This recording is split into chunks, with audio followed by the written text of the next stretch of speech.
Former Congressman Dr. Ron Paul joins us here for the next 15 minutes, and I've got a lot of questions for him. Up on Infowars.com, we have the headline, Ron Paul, dollar will collapse, gold will go to infinity. He said that yesterday on CNBC. I'd like him to repeat what he talked about and then expound on why he says we're going that direction. Congressman, thank you for joining us. Thank you. Good to be with you. Well, you know, on the gold, something I've thought about for a long time, I did qualify that to a degree because when they ask you on the air on a business station about investments, I don't get involved in that, and they wanted to know what gold was going to be at the end of the year, and of course I refused to say.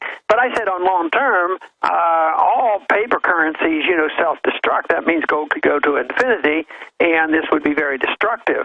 So that will come if we continue to do these policies, and I see no possibility at the moment of changing our policies. So the demand for spending and the demand for deficits are such that they will keep printing the money. Even today when the Fed has an announcement, he's not going to say, oh, we're going to quit inflating. The question is, are we going to inflate $85 billion a month or $80 billion a month? So that is the course of looking for destruction of the dollar. And in many ways, they've accomplished a whole lot since 100 years ago. The dollar of 1913 is worth about 2 or 3 cents. So although it's been doing it steadily and gradually, and it hasn't been catastrophic, we've had a lot of catastrophic events in the meantime, like Great Depressions, financing war, big inflation, and all these other problems. So I don't think it looks good for the dollar. If gold does end up going, into infinity where it has no dollar price, it's very, very bad news. People who hold gold think, oh, that's great news, but it really isn't. It's a bad political event. That means the country and the whole world will be in great danger, and it's the kind of thing that we would like to avert. Absolutely. In fact, we have a graph from 1913 right through 2011, and you can see the dollar's lost over 97% of its value. And so it's already really collapsed. It's just that we've grown up during its collapse, but now there's not much value left. I'm seeing real inflation everywhere, but they seem to spin it on the news and say that inflation is low. What do you think about the official inflation numbers? I don't believe them, whether they say less than 2%, 1% inflation. But then if you go and look at certain things that are pretty important, like medical care costs right now are skyrocketing, and bond prices are in a bubble. So in the various categories, there's a tremendous amount of inflation. But this was another thing that came up yesterday on the show is the definition of inflation. They generally say, well, it's the CPI. Well, the government gives us statistics. They alter it. They don't tell us the truth about the prices. And like housing prices are going up very rapidly now, but the CPI doesn't reflect that. So I think about the money supply. If the money supply is going up, you have a lot of inflation. Many times it will raise prices, but that is secondary to the biggest harm it does because it makes interest rates lower than they should be, so everybody's getting false information. I think we're back into an inflationary bubble in housing right now because lots of activity right now because interest rates are way too low. They're not market. And therefore, you have this excessive debt accumulation, malinvestment, and for the most part, rising prices too. But if you look at only the CPI, people are very much misled. What you have to think about is the cost of living of the average person in the middle class. And, free market economics shows us that, if you destroy a currency, you do destroy the middle class. The freer the market is and the sounder the money, the larger the middle class. And we have been pretty good compared to so many other countries. We were always bragging about the largest, wealthiest middle class ever. But that's not the case anymore. So I think we're even vulnerable to some of the things like going on in third world nations in Brazil right now. Sure. Some people are doing quite well, but there's another large number of people not doing well. And we have a lot of people unemployed and on food stamps and sure. Productivity's done. So we're looking for trouble ourselves, even like what we're witnessing on the television in these third world countries. We could turn our country into a third world country if we're not careful. Well, absolutely. If you look at the billions of bullets, the armored vehicles, the FBI director today admitting domestic drone operations, the government is preparing for war with the American people, and you see governments all over the world in this world inflationary spike moving to suppress their populations. Can you speak to why you think there's such a homeland security buildup against the American people, or do you? I do think they prepare. You know, it's amazing how they look at these things differently. The government of Turkey was sympathetic to the rebels in Syria, and probably with a little bit of pressure from us, they were helping, you know, the rebels, including the Al-Qaeda. At the same time, you know, it couldn't happen there. Now there's a rebellion going on in Turkey that people are demonstrating. Oh, well, you guys now are the bad guys. So think of many countries we have helped support the rebels, even though it's on again, off again. One time we're supporting a group, then we're against them. But we generally support all this overthrow. But what if there are demonstrations on our streets? I mean, it's just like in Turkey. They're cracking down and say, well, you guys are really the bad guys. The rebels in Syria, they're good guys. But when it comes here, there will be no soft touch. They're going to be very, very tough.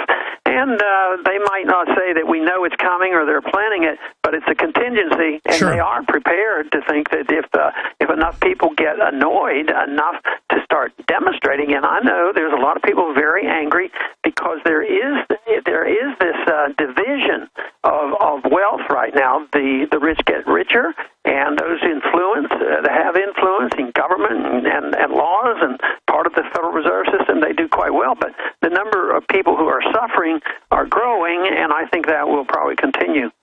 Absolutely. It's the cronyism, the opposite of free market, and then the media, the dinosaur media, is trying to scapegoat the free market when we have the opposite of that. Since you raised this, your son, Senator Rand Paul, came out 2 weeks ago and said, why are we funding Al-Qaeda in Syria? I said that 2 years ago because it was in the foreign press, and I was the conspiracy guy. Now it's all over the news that the main force, around 60% of them, are real Al-Qaeda chanting, we're going to blow up America again.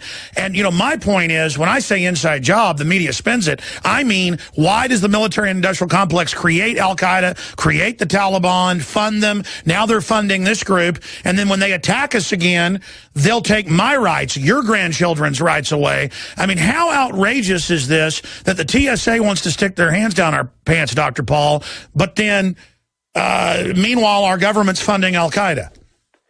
Well, they do it, and of course there's a lot of money involved. The military-industrial complex is very much involved, but there's a lot of ignorance involved, too.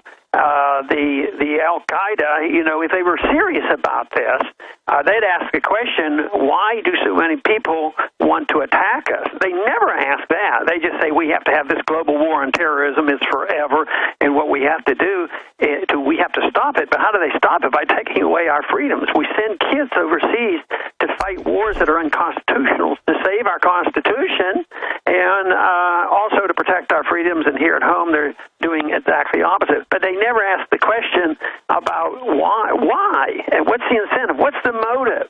And of course, the motive is quite a bit different than they pretend. The motive for them is always, well, there's just a bunch of bad guys out there, and they hate us, and we're rich and free, and they hate our freedom. And I don't buy into that. I think they're sick and tired of us being in their country, occupying their country, and overthrowing governments all the time. Sure. And switching allegiance, and they finally get tired of it, and that's why we end up with this mess. Congressman Ron Paul, former Congressman Dr. Paul, is our guest. Can't wait to get you on in September when you launch the amazing, as I've seen some advanced copies of it, online and physical homeschooling curricula that's just a revolution against this tyranny. But the 2 points, final points I want to get into with you here, obviously, is the NSA. You criticized the NSA back in 1984 on the House floor. We've played the clip here, and said it's going to end up being Big Brother, and pointed out what they were doing. Told the story of the ice cream cone. The kid goes into Baskin-Robbins and tells his birthday to get the free ice cream cone, and it ends up in a government database. Now it's all out in the open. You've got private companies using it for unfair trade advantage. That's really what it's all about from my research. And do we deserve an apology now, you and I and others, libertarians, Lew Rockwell being called conspiracy theorist, warning of the NSA. I mean, everything we've talked about is now coming out. A, do we deserve an apology? B, what does it signify to the awakening, though, that so much has now come out and Congress has a 10% approval rating and mainstream media is dying? Well, we might deserve it, but we better not hold our breath and expect it. But, you know, I would be quite satisfied with them just changing policy and the American people would wake up. I don't even care who gets the credit. But if the American people wake up and then agree with us and say, hey, maybe there is something to this, they've gone too far and there's a limit. But I'm still annoyed by the people saying that and there's so many, and even the conservative, both the conservative and liberal TV stations say, but I want to be safe. They are going to attack us. There will be 9/11. I have to give up some of my privacy. It's that kind of stuff that is bad. People are getting annoyed, but not enough to look at it on a principle like the Fourth Amendment. I mean, this is what they have to do. So I think that under today's conditions, we can expect things to maybe move in our directions, but I'm not holding my breath for them to actually apologize to us. I played this before you came on, but the entire Miss USA contest, I watched a bunch of their responses. They asked about the NSA and things, and Miss Alabama, all of them that I saw, said, I want you to listen to my phone to be safe. What would you say to Miss Alabama? I mean, she doesn't know government's always the big threat. What about being safe from government? Yeah, they have to come around to the belief of the majority of American people now that our government doesn't, tell us truth. But if they want to be safe, do they want to be safe from wife beating and everything else? Governments could make us perfectly safe if we're perfect slaves. You know, if you become a slave, they might feed us well, but we have no liberties left. But we would be safe and from outsiders, but we wouldn't be safe from our own government or our slave owners. And yes, if that's what they want, if they're willing to give it up, they don't have enough respect nor understanding. They think that's the only responsibility of government, but they never even talk about safety in the Constitution. The President and the Congress are supposed to protect our liberties. We're supposed to worry about our safety and security and how we provide for our families. But this whole thing, obsession with safety, but the founders understood this issue so clearly, and Franklin and others would say, if you do, you're going to end up with neither safety nor, freedom. Yeah, you don't get your freedom. You cannot give up. You cannot give up any of it for the idea that people are going to take care of us either physically or economically. Sure, you never get safety when you create a big giant government. You get tyranny. A final question. I agree with you that I don't like the whole Border Patrol thing because they only use it to keep Americans from getting out. That's now admitted. They used illegals to build part of the border fence that was just a boondoggle for rich guys because it had like spots in it for the game to go through and things. So it was, literally a white elephant. But if you get 15, 20, 30 million illegals, 46 million in the next decade here, they get to have their babies free, they get welfare, and most of them vote to take my guns and are basically clients of the government because the government's there from the day they get here, not like immigrants in the past that came here to work. Some of them do. I believe in immigration. I believe that we need people to, add, new ideas and blood to this country. But at the same time, I'm really concerned about this amnesty bill. What's your take on it? And Rand has said that, well, if it's a good bill, he would support it because Obama's already done legalization by fiat, which I understand. But can you give us your take on it and then give us your take on what Senator Paul's saying? Well, I'm not for amnesty, that is giving them citizenship. But I also think that we could change things where workers coming back and forth would be a lot easier and that they wouldn't have to be criminals. But there's two things. I don't think automatic citizenship or amnesty or birthright citizenship, but the big thing is no welfare. See, I don't want somebody to come in here illegally, be be able to get free medical care and free education at the same time they have the right to vote. No, I don't want that. So I don't want the amnesty, but I also don't like the idea that we have barbed wire fences and we have machine guns and get so. So what do we do? What would you do? What's constitutional? Because there's all these reasonable reasons to do this, but when you look at the bill, it's like Obamacare. It's an open blank check. But the portion that I've been talking about the most and Campaign for Liberty's been talking about has been the national ID card. See, a lot of conservatives who want the illegals kept out are going along with this biometric national database. It'll be selectively enforced. Way too much, and it probably won't work. It's going to only work against it's sort of like guns. It'll work against the American people. We'll all have to carry the card, but the illegals won't necessarily have to have it. Sure, if you were in the House still. But that's what I think the biggest danger of that particular bill. And, of course, if there's amnesty where they get voting rights and constant welfare, that's not a benefit to any of us. Would you vote this current bill up or down? Well, from what I know about it, I wouldn't have any interest at all to vote for it. All right, that's powerful. Former Congressman Ron Paul, we're very proud of the work you're doing, and we appreciate you. I know you've got a lot of sites. What is the best site for us to visit, all things Ron Paul? Actually, I'm going to have a new website that I'll use more in the near future. But, going to my homepage, I keep up with a lot of my activities on my Facebook page. That would be a good place to go right now. Okay, so go to your official Facebook page. Yeah, Ron Paul on the Facebook. All right. Well, former Congressman Ron Paul, thank you so much for spending time with us. Okay, thank you. Bye. There he goes. Well, that is an important interview. Again, I love Rand. I have known Rand Paul, not super well. I interviewed him probably 15 times. I've been at a few events he was at, interviewed him when he was running for Senate here. I remember back when he would campaign for his dad would always come on about once a month. But when his dad was first running for Congress, they'd say, hey, can you get Rand on? Because, we're really doing a push. And so I get Rand on to raise money and promote Ron Paul. I know Rand well, and I know he's a good guy. I've talked to him privately and stuff, but I just think the amnesty bill is unfair, unconstitutional, and dangerous. And I agree with his dad. I would vote it down. And Rand's talking about voting for it.